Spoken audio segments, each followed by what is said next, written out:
The last rays of Earth's polluted sunset filtered through the cracked dome of New Tokyo's central district, casting long shadows across the rubble-strewn plaza. Commander Lila Calloway stood at the shattered observation window, her weathered face reflecting in the fractured glass. 10 years of Council occupation had transformed Earth's most advanced metropolis into little more than a glorified mining outpost. Where technological marvels once reached for the stars, only hollow skeletons of skyscrapers remained, their surfaces dulled by the constant industrial smog that choked the sky. "Commander," a voice called from behind her. "The Council's announcement is about to begin." Lila turned to face Sergeant Kai Nakamura, her second in command.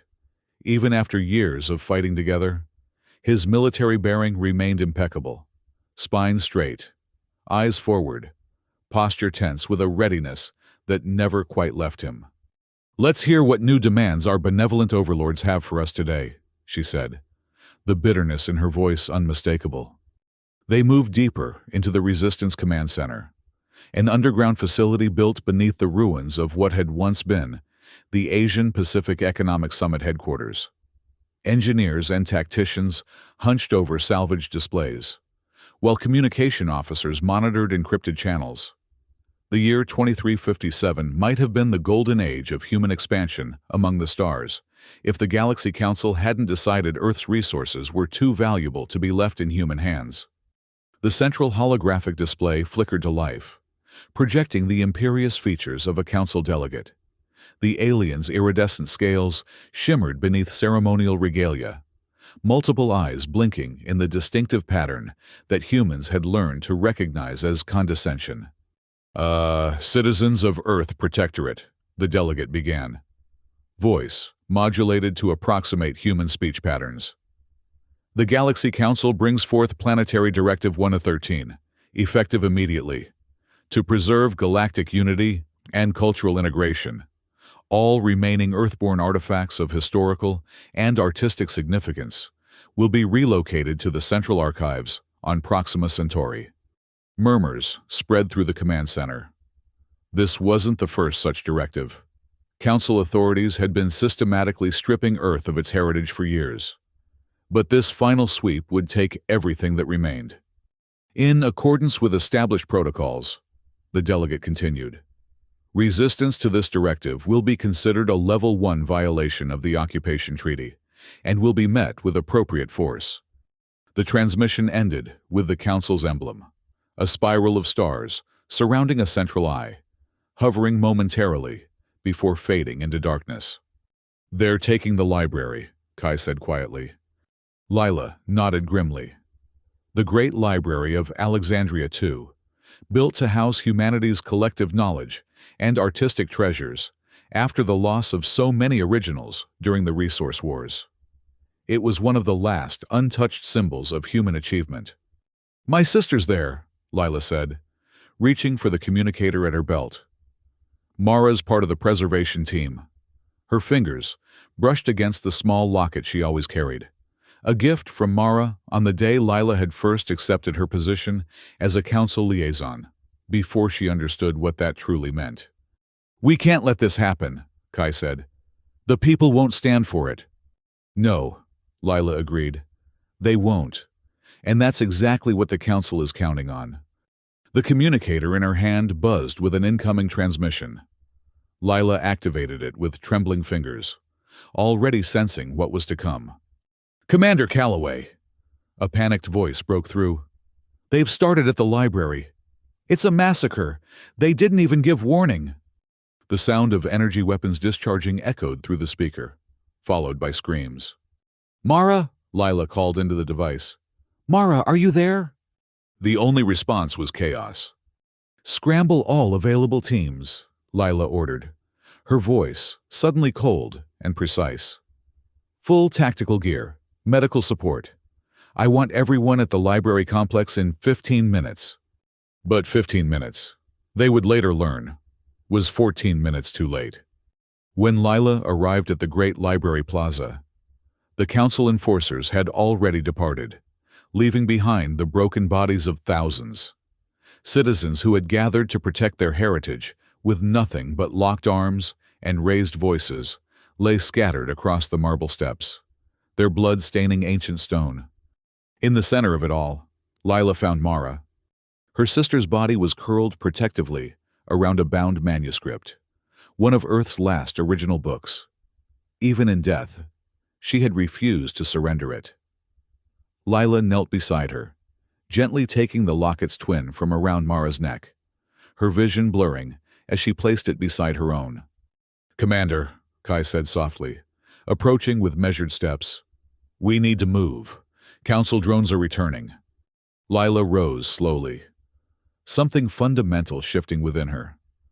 For years, she had advocated negotiation, believing humanity could eventually earn its rightful place through diplomacy and cooperation. She had served as a liaison, building bridges, making compromises, always trusting that the Council's proclaimed values of unity and peace would eventually extend to Earth. The sight of her sister's body shattered that illusion forever. "Send the images," she said, her voice dangerously quiet.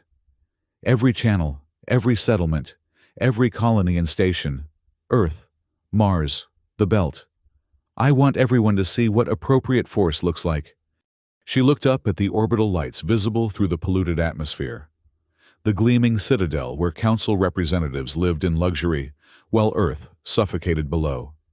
"No more playing by their rules," Lila said. "From this moment, we are at war." Within days, the images from the Alexandria II massacre spread throughout the solar system. What had been isolated pockets of resistance transformed into a coordinated movement. On Mars, where colonial governors had maintained an uneasy peace with Council authorities, public outcry forced a declaration of solidarity with Earth. In the orbital stations, workers began sabotaging Council supply lines. Even in the asteroid mining colonies, humans and sympathetic non-Council aliens began quietly stockpiling resources. Lila, once known as the voice of moderation, emerged as the natural leader of this fragmented alliance. Her transformation from diplomat to revolutionary resonated with a population tired of broken promises and half-measures.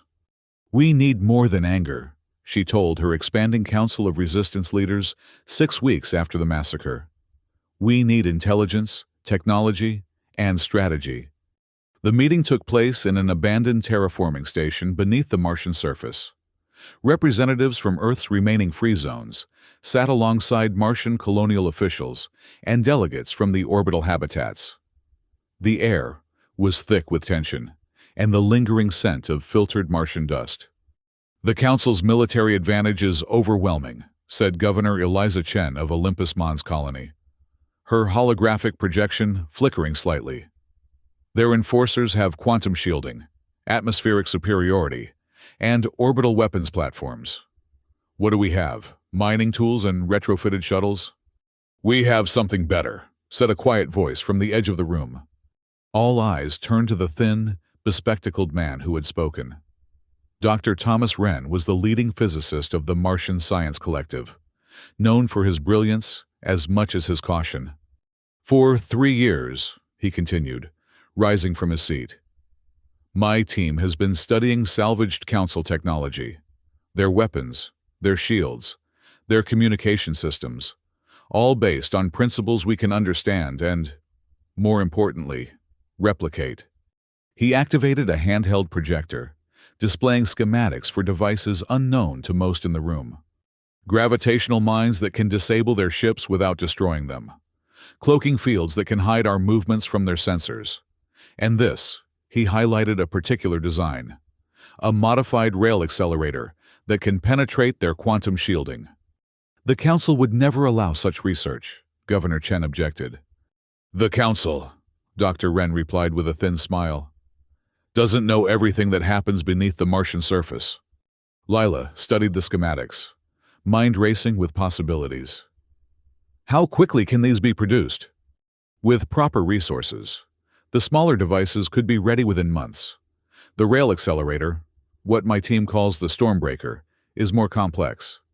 We have a prototype, but scaling it would require facilities we don't currently possess." "What would you need?" Lila asked. Access to one of the orbital manufacturing stations, Dr. Wren replied. And about a year of uninterrupted work. The room erupted in objections. A year was too long. Capturing an orbital station was impossible. The risk of discovery too great. Lila raised her hand, silencing the cacophony. We've spent a decade under Council rule because we believed we couldn't fight back. Dr. Wren is offering us a way forward. A year is nothing if it means freedom at the end. She turned to Kai. Begin training assault teams. We'll need your special operations experience. To Dr. Wren, she said, prepare your team and your data. When we secure a facility, you'll need to move quickly. To the others, her voice hardened with resolve. The Council believes humans are predictable, manageable. They think we'll protest, sabotage, and eventually submit, as we've done before. They're expecting another feudal uprising. Instead, we'll give them a war they never anticipated. The meeting concluded with a new sense of purpose.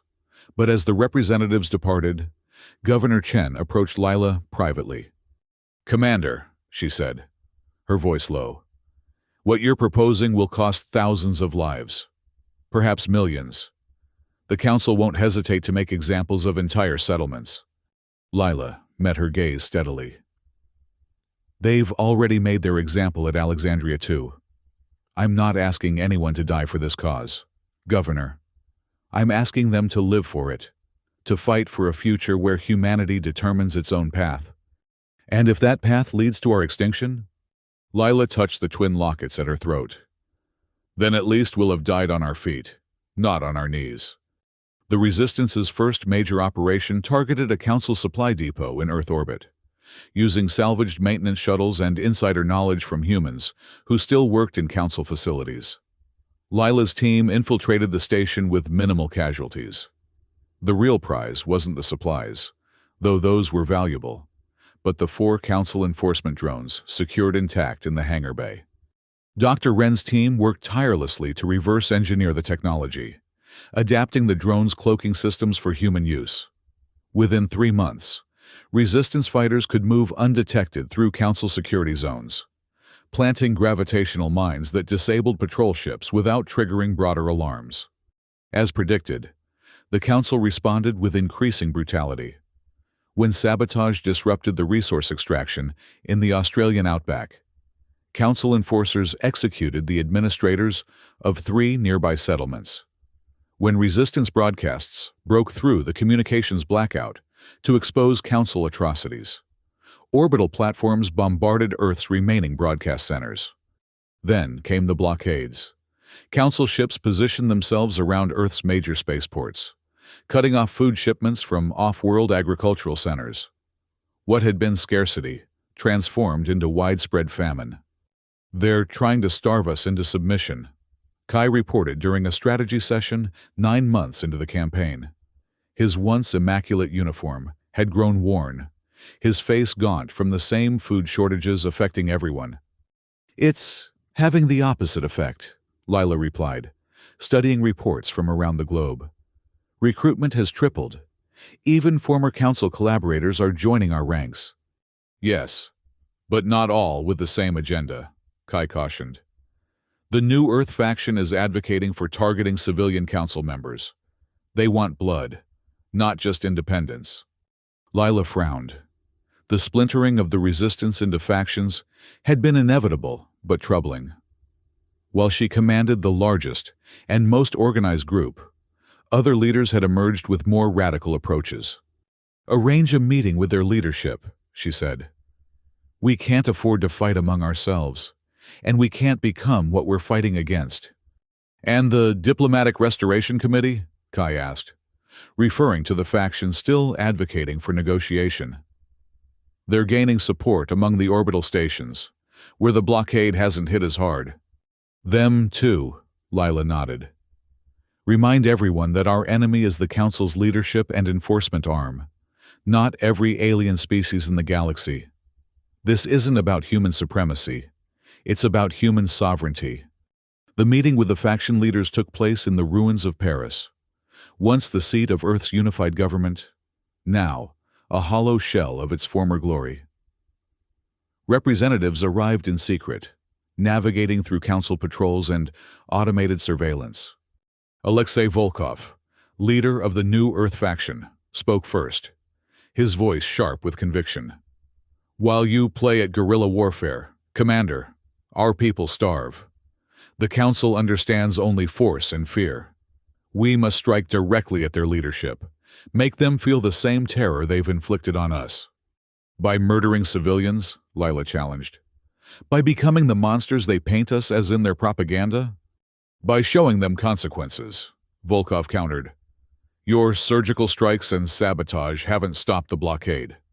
My people are prepared to do what must be done." From across the table, Ambassador Jerome Wright of the Diplomatic Restoration Committee shook his head. "Violence only invites more violence. The Council's outer systems are already calling for Earth's complete subjugation. If we escalate further, they'll have the justification they need." "They've never needed justification before," Lila pointed out. "The massacre at Alexandria II was unprovoked. Which is precisely why we gained so much sympathy throughout the galaxy," Wright insisted. "We can use that political capital for negotiation." "Negotiation?" Volkov spat the word. "We tried that for a decade. It got us nowhere." The debate continued, growing more heated until Lila intervened. "Enough," she said, her quiet authority silencing the room. "Look around you. This city once represented humanity's unity. Now it lies in ruins, not because of council bombardment, but because they stripped it for resources and left us to fight over scraps."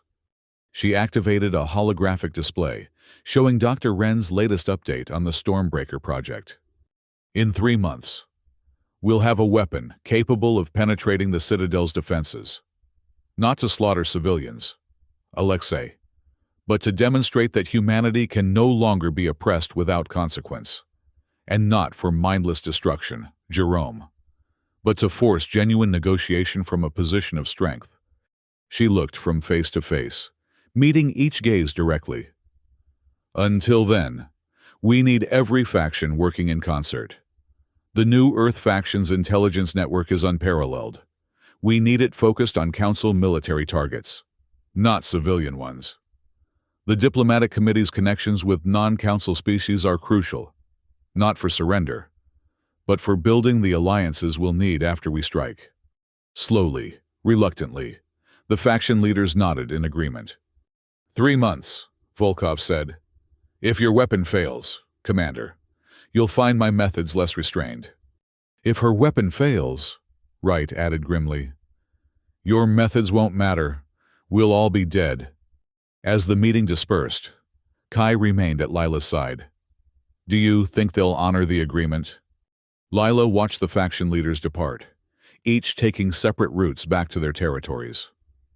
"They'll honor it because they have no choice. Neither do we." She touched the lockets at her throat, a gesture that had become habitual. "Dr. Wren needs that orbital manufacturing facility. It's time to take Station Aegis." Station Aegis hung in geosynchronous orbit, above what had once been the Atlantic Ocean. Originally built as a commercial hub, the Council had converted it into a manufacturing center for enforcement drones and patrol vessels. Its capture would not only provide Dr. Wren with the facilities he needed, but would also significantly reduce the Council's ability to replace its losses. The assault was planned down to the second, using the reverse-engineered cloaking technology. 3 converted mining ships approached the station undetected. Resistance fighters, equipped with salvaged Council weapons and armor, breached the outer hull at precisely coordinated points. Lila led the central team, moving through the station's corridors with practiced efficiency. Years of fighting had transformed her from a diplomat into a soldier. Her movements economical, her aim precise. Kai commanded the engineering team, tasked with securing the manufacturing level, while minimizing damage to the equipment Dr. Wren would need. The station's Council overseers, accustomed to unquestioned authority, were unprepared for the swift, targeted assault.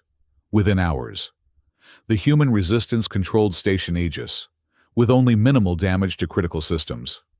Lila stood on the command deck, watching as Dr. Wren's team began arriving, equipment and materials in tow. The Martian physicist looked around with barely contained excitement, already calculating how to adapt the station's resources to his needs. "This is perfect," he told Lila, adjusting his spectacles. "The precision fabrication units alone will save us months of work." "How long until the Stormbreaker is operational?" she asked. Dr. Wren considered. 4 months for construction, another 2 for testing and calibration. "You have 3, Lila replied firmly. "The Council will throw everything they have at us once they realize what we've taken." As if summoned by her words, alarms blared throughout the station. On the central display, a fleet of Council enforcement vessels appeared, dropping out of faster-than-light travel. "They've responded faster than anticipated," Kai reported, rushing onto the command deck. "Preliminary count shows 15 capital ships, dozens of fighters." Lila's mind raced through options. Station Aegis had defenses, but nothing that could withstand a determined Council assault. "Initiate Protocol Hydra," she ordered. Kai looked startled. "Commander, Protocol Hydra is a last resort." "It's our only option," Lila cut him off. "Get our people to the emergency shuttles. Priority evacuation for Dr. Wren and his core team." As Kai reluctantly complied, Lila opened a channel to the approaching Council fleet. The face that appeared on the screen sent a chill through her. High Enforcer Vakor, the Council's most feared military commander.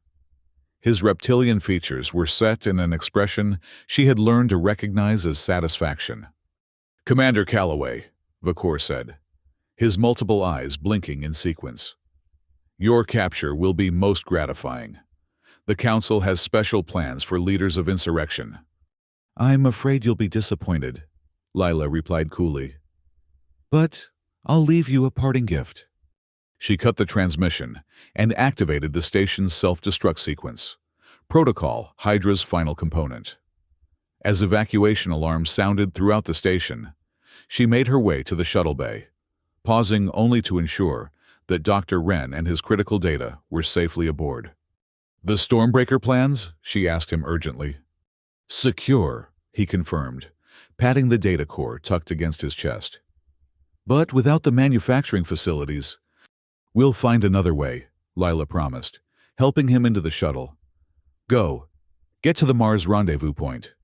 As Dr. Wren's shuttle launched, Lila boarded the last remaining vessel with Kai and the rearguard team. They barely cleared the station's docking clamps before the first Council ships opened fire. "Detonation in 3, 2, 1, Kai counted down. Station Aegis erupted in a series of precisely calculated explosions. Rather than destroying the station entirely, Protocol Hydra had targeted its propulsion and navigation systems. The massive structure began a slow, inexorable descent toward Earth's atmosphere. "The Council ships are pursuing the decoy shuttles," Kai reported, as their own vessel slipped away under cloak. "They haven't detected us." Lila watched the burning station on their rear sensors. The loss of the manufacturing facilities was a devastating setback, but not an insurmountable one. "Set course for Phobos," she instructed. "We need to meet with the Martian High Command immediately." The shuttle accelerated away from Earth, leaving behind the wreckage of Station Aegis and the Council fleet scrambling to intercept empty decoy vessels. It was a tactical victory, but the strategic goal, securing facilities for the Stormbreaker, remained unfulfilled. As Earth receded behind them, Lila allowed herself a moment of doubt. The Resistance had sacrificed much, and the Council's retaliation would be severe. For the first time since the campaign began, she wondered if they had pushed too hard, too fast. Then her fingers brushed against the twin lockets at her throat, and her resolve hardened once more. There was no turning back, only forward, toward either victory or annihilation. The journey to Phobos, Mars's innermost moon, took 3 days under cloak to avoid Council patrols. When they arrived, the news from Earth confirmed Lila's worst fears. In retaliation for the loss of Station Aegis, the Council had intensified the blockade and begun systematic bombardment of known resistance strongholds. Civilian casualties are in the thousands, reported General Diana Santos of the Martian Defense Force. And they've implemented a new identification protocol in the orbital stations. Anyone suspected of resistance sympathy is immediately detained. The Martian High Command had gathered in a secure chamber deep within Phobos Station. Originally established as a scientific outpost, it had been gradually transformed into a military headquarters as Mars's relationship with the Council deteriorated. "What about Dr. Wren?" Lila asked, concern evident in her voice. "Did his shuttle make it through?" General Santos nodded. "Arrived yesterday. He's already meeting with our engineering corps."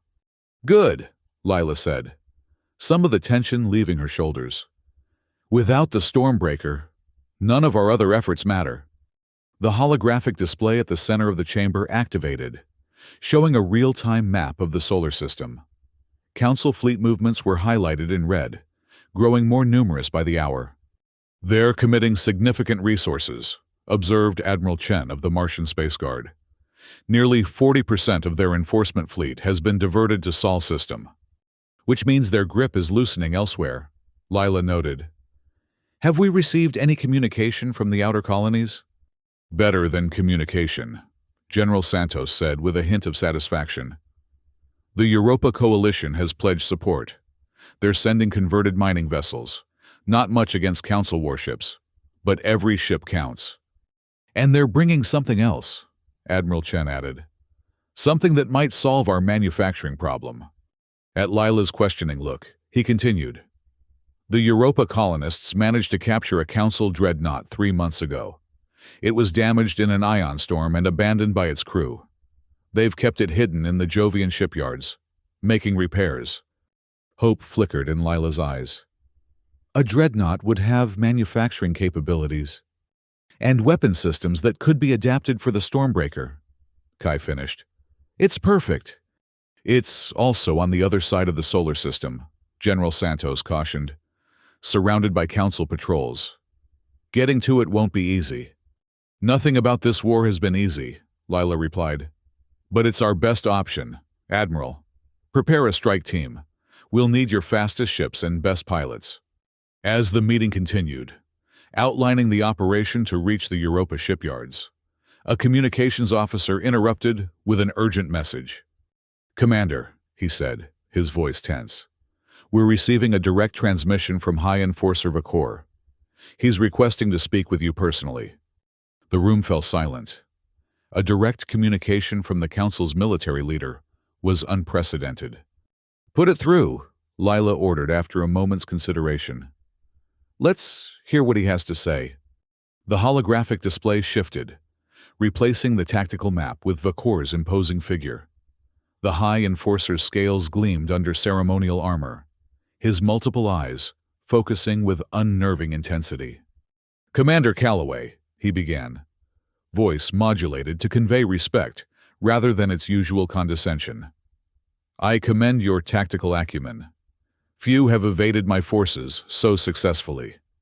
"I'm sure you didn't call to offer compliments," Lila replied coldly. "State your purpose." "Direct, as always," Vakor said with what might have been appreciation.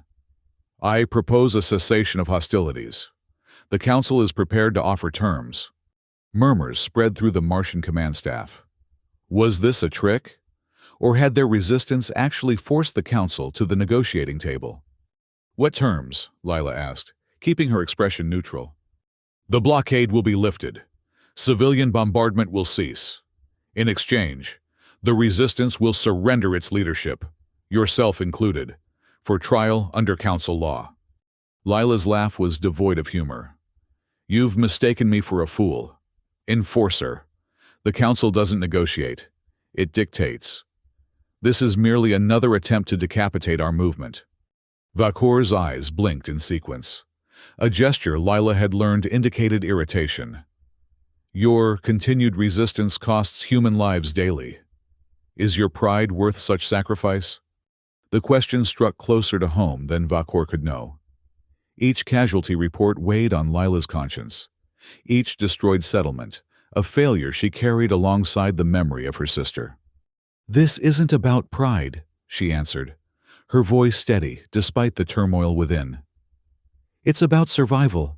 The Council has demonstrated repeatedly that humanity has no place in its vision except as a resource to be exploited. We will not surrender our future." Vacor's expression shifted to one she couldn't interpret. "Then you leave us no choice but to proceed with full pacification measures. The Council has authorized the deployment of atmosphere processors." The threat sent a wave of shock through the command center. Atmosphere processors, massive machines designed to alter planetary environments, could be weaponized to make Earth's air unbreathable for humans, while preserving its resources for extraction. "You would condemn billions to death?" Lila asked, genuine horror in her voice. "The Council would prefer compliance," Vacor replied, "but it will accept submission through any necessary means. You have 3 Earth days to reconsider." The transmission ended, leaving the command center in stunned silence.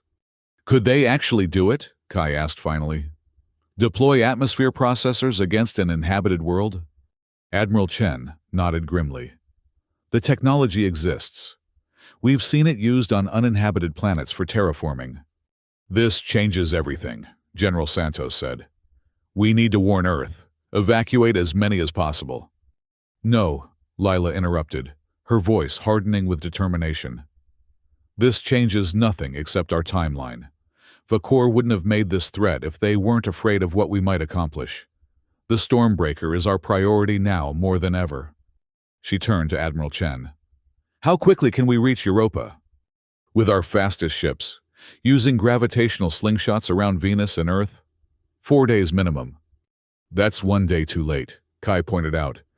"Then we'll have to make Vacor believe we're considering his offer," Lila decided. "Request additional time for consultation with Earth's remaining governments." "A delaying tactic." General Santos nodded in understanding. "But he'll see through it eventually." "We only need enough time to reach the Dreadnought," Lila replied. "Once we have the Stormbreaker operational, the Council will be the ones negotiating for their survival." The mission to Europa launched within hours. 2 Martian corvettes, their hulls reinforced with salvaged Council plating, carrying a strike team of 30 specialists. Lila commanded the lead vessel, with Kai coordinating the ground team that would secure the Dreadnought. Meanwhile, Dr. Thomas Wren worked feverishly with the Martian engineers, finalizing the Stormbreaker's design based on the specifications of the Council Dreadnought they hoped to capture. The physicist had grown gaunt, his eyes shadowed from lack of sleep, but his brilliance remained undimmed. "The principle is sound," he explained to Lila before her departure. Council quantum shielding relies on energy dispersion across multiple dimensional planes. The Stormbreaker creates a focused singularity that punches through those planes simultaneously, delivering its payload directly to the target. "In simple terms?" Lila asked, smiling slightly at his enthusiasm. "In simple terms," Dr. Wren clarified. "It's the biggest gun humanity has ever built, and it will punch a hole through anything the Council puts in front of it." The journey to Europa pushed both ships and crews to their limits. Navigating the complex patrol patterns of Council enforcers required constant course adjustments and periodic power shutdowns to avoid detection. Twice they nearly collided with debris from destroyed resistance vessels, grim reminders of the war's cost. On the 3rd day, as they approached Jupiter's massive gravitational field, Lila received a transmission from Phobos. "Vacor has rejected our request for additional time," General Santos reported, her holographic image flickering with interference. "The atmosphere processors are being moved into position. Deployment will begin in 24 hours. Lila's hands tightened on the command console. "What about evacuation efforts?" "Proceeding, but chaotic. The orbital stations are turning away refugee ships. Mars is accepting as many as we can, but our resources are already stretched thin." "Keep them coming," Lila ordered. "We'll find a way to support them." After the transmission ended, Kai found Lila in the observation blister, staring out at the distant spark of Earth, barely visible beyond the sun. "We won't reach Europa in time," he said quietly. "Even at maximum speed. We're still 18 hours out." Lila didn't turn from the viewport. "Do you remember what you told me, the day after Alexandria 2, when I wanted to launch a direct assault on the Citadel?" Kai hesitated. "I said many things that day." "You said that revenge is easy, but victory takes patience." She finally faced him, her expression resolute. "We've waited this long. We can wait a few hours more." "And if the processors are deployed before we reach the dreadnought?" Lila touched the twin lockets at her throat. "Then we make the Council pay for every life they take. No matter how long it takes. No matter what it costs us." The Europa shipyards came into view 14 hours later, a collection of converted asteroids and modular structures orbiting Jupiter's ice-covered moon. At their center, barely visible against the backdrop of space, hung the captured Council dreadnought. "Status report," Lila ordered as they approached under cloak. "No Council vessels detected in immediate vicinity," the sensor officer reported. "The dreadnought appears to be powered down, except for minimal life support." "Any communication from the Europa Coalition?" "None. Commander, they should have acknowledged our approach by now." Lila exchanged concerned glances with Kai. "Maintain cloak. Prepare boarding teams. Something's wrong." The corvettes glided silently toward the dreadnought, extending docking tubes to its emergency airlocks. Kai led the first team aboard, weapons ready, while Lila coordinated from the command deck. "Central corridor secured," Kai reported after several tense minutes. "No signs of Coalition personnel. No signs of struggle either." "Engineering?" "Proceeding there now. Wait, we've got movement. Humanoid signatures approaching from the port section." Lila tensed, preparing to order a withdrawal if necessary. Then Kai's voice returned, filled with relief. "Coalition forces confirmed. They've been in hiding. Apparently a Council patrol swept through the system 2 days ago. They shut down all systems to avoid detection, with the immediate threat assessed." Lila transferred to the dreadnought, meeting with the Coalition engineers who had been working on the captured vessel. Their leader, a weathered woman named Captain Isolda Reyes, greeted her with a firm handshake. "Your timing is impeccable, Commander," Reyes said, leading them toward the engineering section. "We've just completed the reactor overhaul. The ship can sustain full power for approximately 72 hours. "What about weapon systems?" Lila asked, as they moved through corridors designed for beings larger than humans. The alien architecture, a constant reminder of who they were fighting. "Functional, but limited," Reyes admitted. "The main cannon was damaged in the ion storm. We've repaired what we could, but it's operating at maybe 40% capacity. That won't be enough against the Citadel's defenses," Kai observed. "Which is why we need the Stormbreaker," Lila reminded him. She turned to Reyes. "Do you have manufacturing capabilities aboard?" "Better," Reyes replied with a grim smile. "We have a fully functional Council fabrication bay. Their ships are designed to be self-sufficient during long deployments. Once we deciphered the control systems, we could build almost anything." She led them into a cavernous chamber filled with automated assembly units and material processors. "Your Dr. Wren sent the specifications ahead. We've already begun production of the critical components."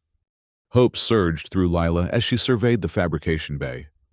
"How long until the Stormbreaker is operational?" "The primary accelerator housing is nearly complete," Reyes said. "The focusing arrays are more complex. With your team's help, perhaps 10 hours. "Earth doesn't have 10 hours, Kai reminded them. Lila's mind raced through calculations. Even at the dreadnought's maximum speed, they couldn't reach Earth before the atmosphere processors began their work. But perhaps they didn't need to.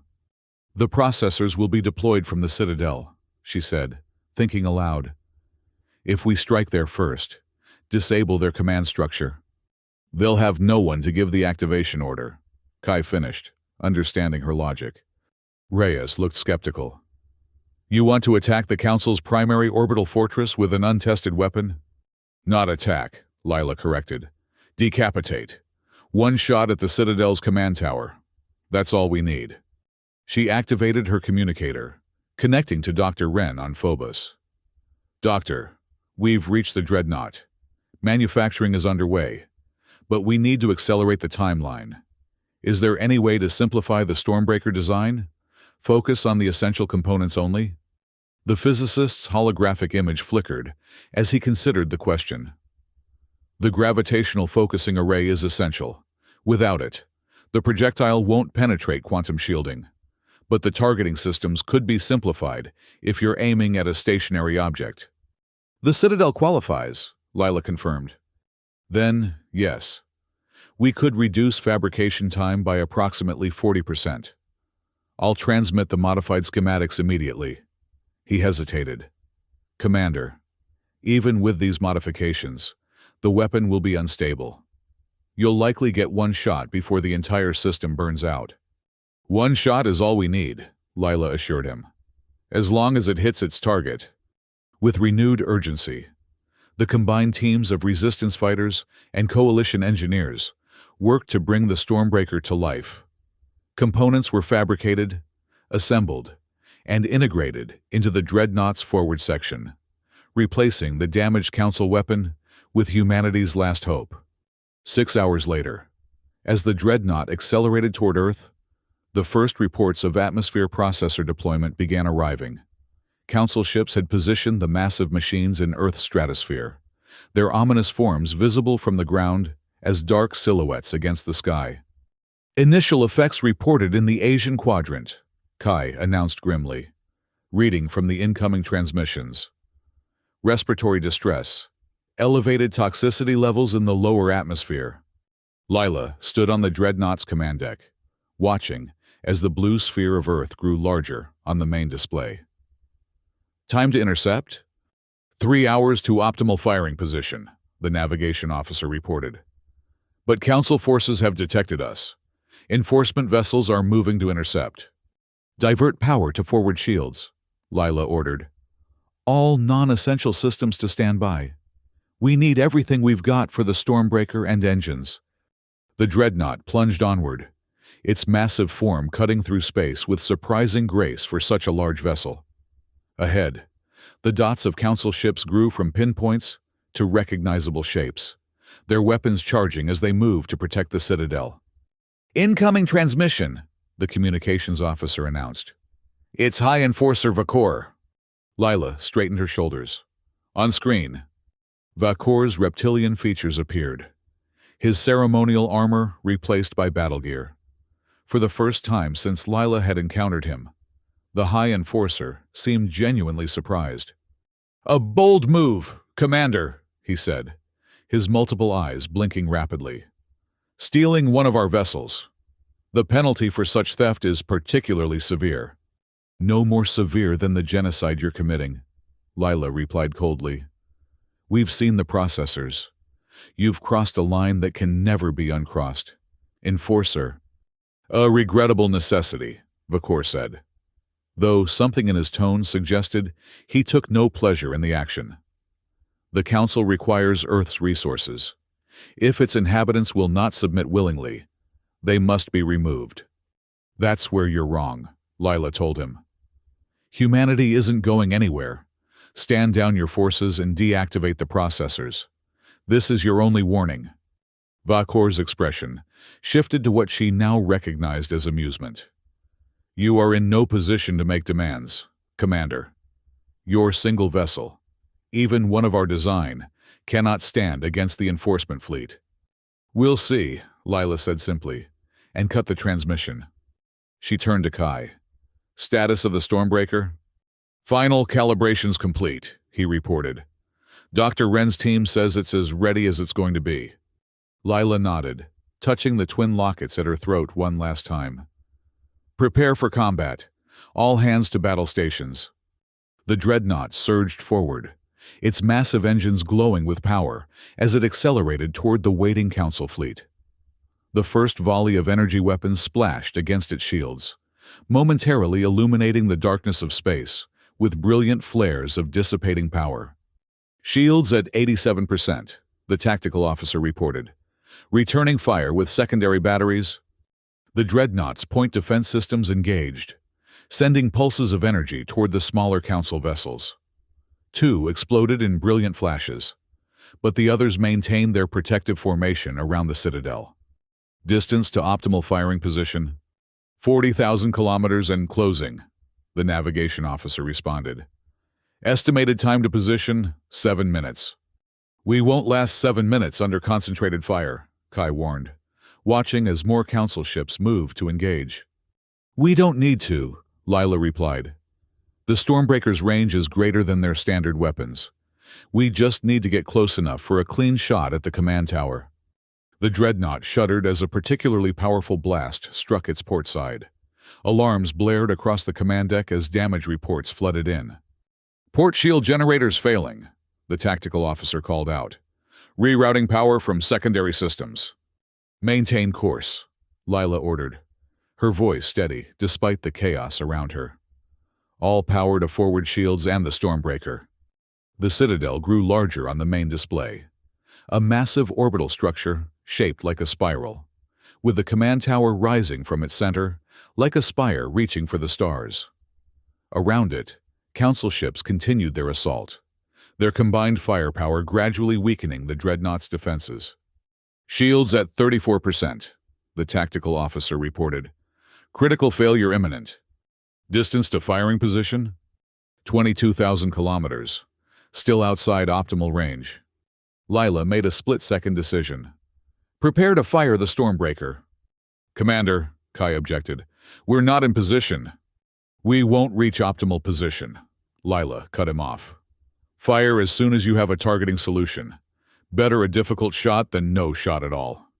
The weapons officer worked frantically at his console, calculating trajectories and power requirements. Target acquired.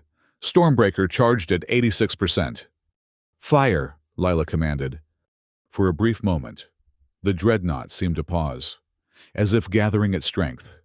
Then, with a surge of power that dimmed lights across the vessel, the Stormbreaker discharged. A blinding beam of focused energy erupted from the Dreadnought's bow, cutting through space like a spear of light. Council ships scattered to avoid its path, but the beam wasn't aimed at them.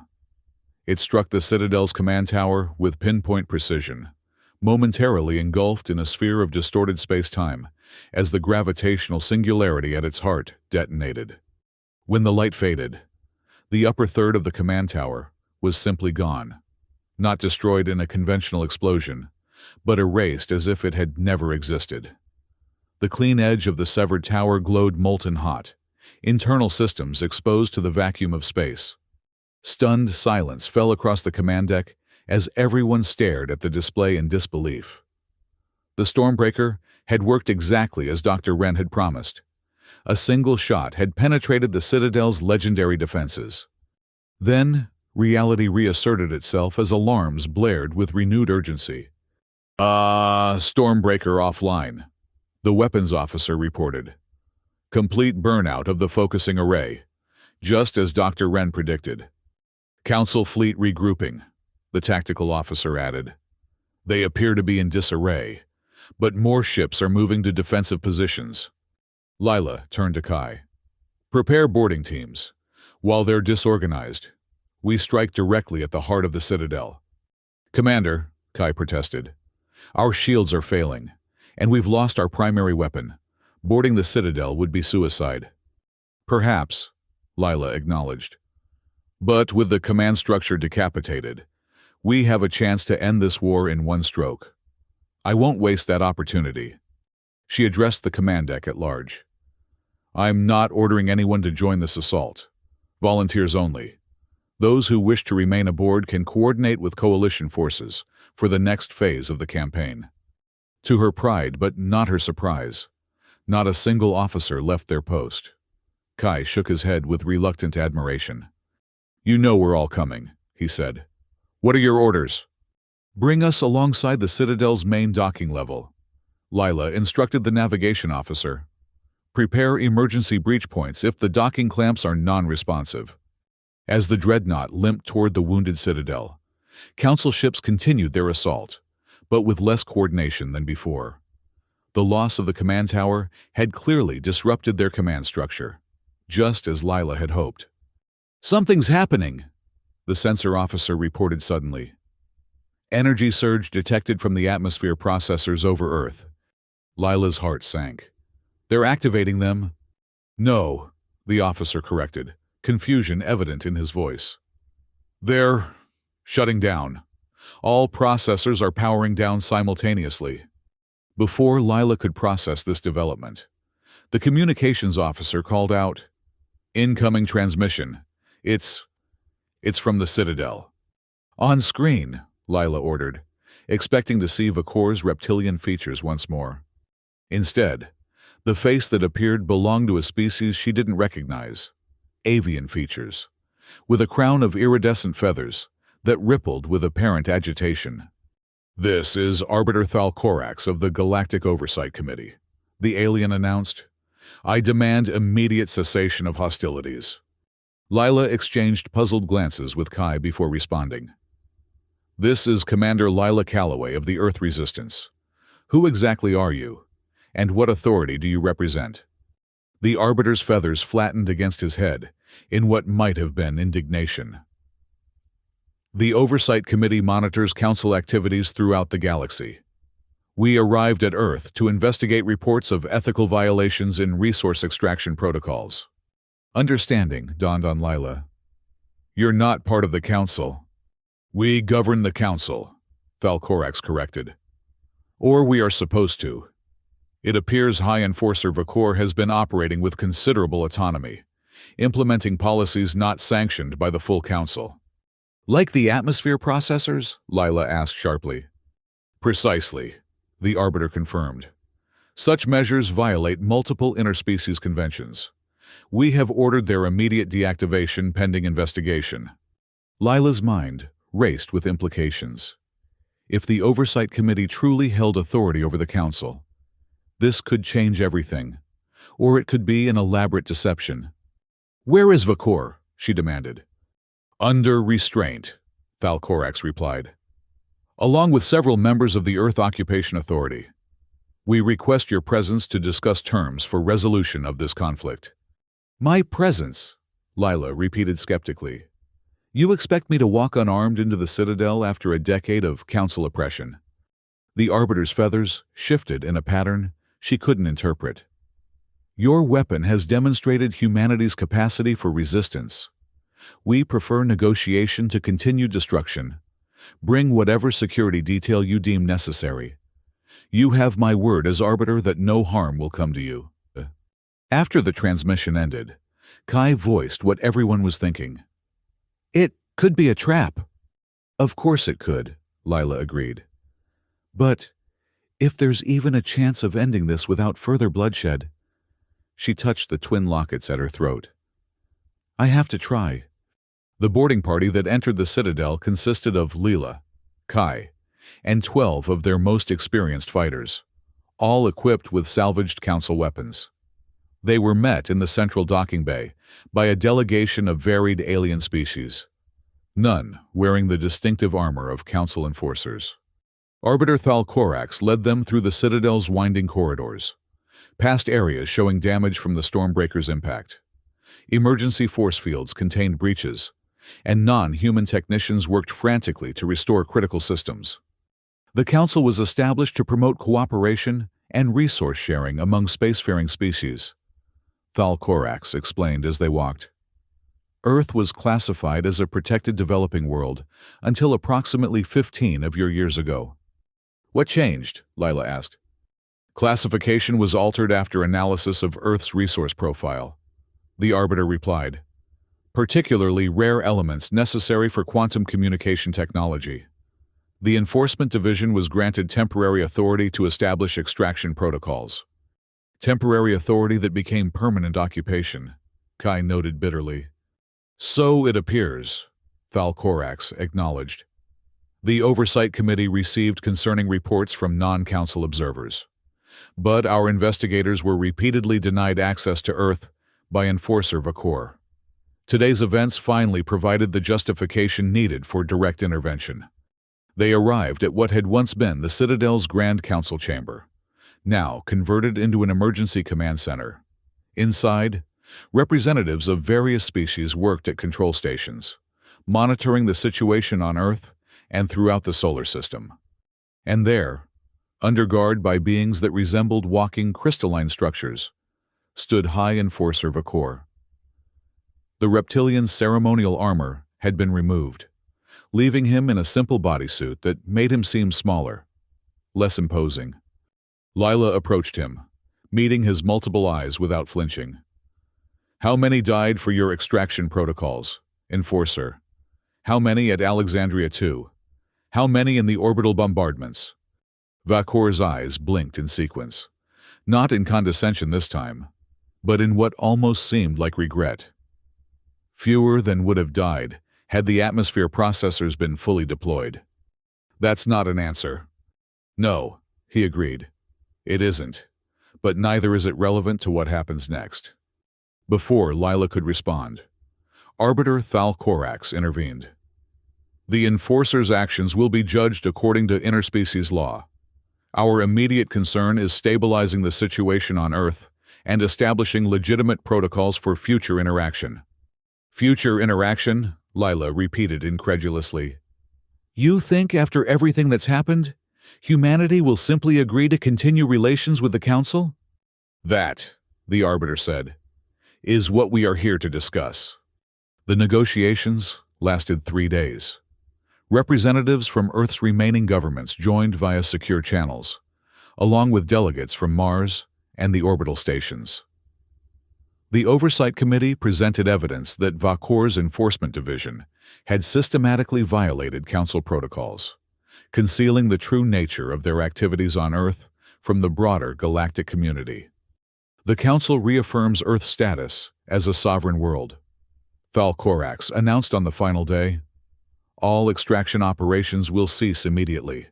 Reparations will be provided for environmental damage and loss of life." "And the Council forces?" Lila pressed. "The orbital platforms?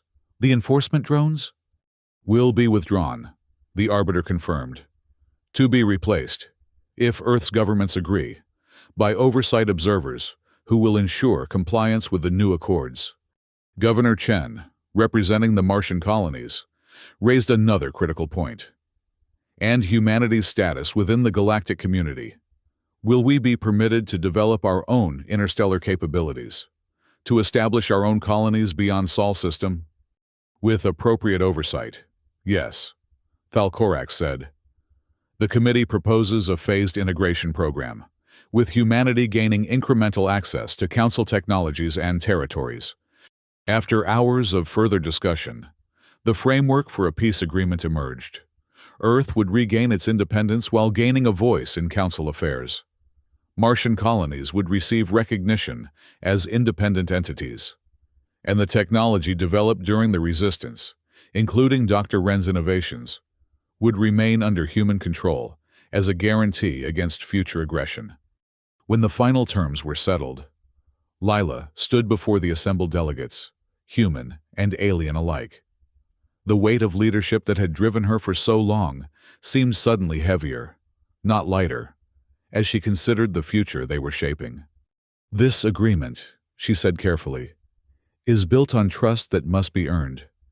The Council betrayed humanity once. We will not allow it to happen again." She looked directly at Arbiter Thal Korax. "The Stormbreaker was our first breakthrough, not our last. Let that be understood by all. Humanity will defend its sovereignty by any means necessary." "A sentiment," the Arbiter replied, his feathers shifting in what she had come to recognize as thoughtful consideration. "That the committee fully respects. Peace through strength is a principle recognized across the galaxy." After the formal proceedings concluded, Lila found herself on one of the Citadel's observation platforms, looking down at the blue-green sphere of Earth. From this height, the scars of occupation were invisible. The planet appeared as it had before the Council's arrival, pristine and full of promise. Kai joined her, standing silently for a moment before speaking. Do you think it will last? This peace? Lila touched the twin lockets at her throat. Her sister's memory, always with her. Peace is never permanent, she said softly. But neither is war. What matters is that humanity now has a choice in its own destiny. And what about you? Kai asked. The Resistance won't need a commander anymore. She smiled faintly. No. But perhaps Earth will need someone who understands both humanity and the galaxy beyond. Someone who won't forget what we've sacrificed, or what we're capable of when pushed too far. Below them, Council ships were already beginning their withdrawal from Earth orbit, their departure monitored by both human vessels and Oversight Committee observers. The atmosphere processors had been completely dismantled, their components confiscated by the committee as evidence of Vakor's violations. In the battered Citadel Plaza, with the severed command tower visible above, Leela looked out at the stars beyond. For the first time in a decade, they seemed not distant and unreachable, but full of possibility. From now on, she said quietly, as much to herself as to Kai, humanity enforces its own terms.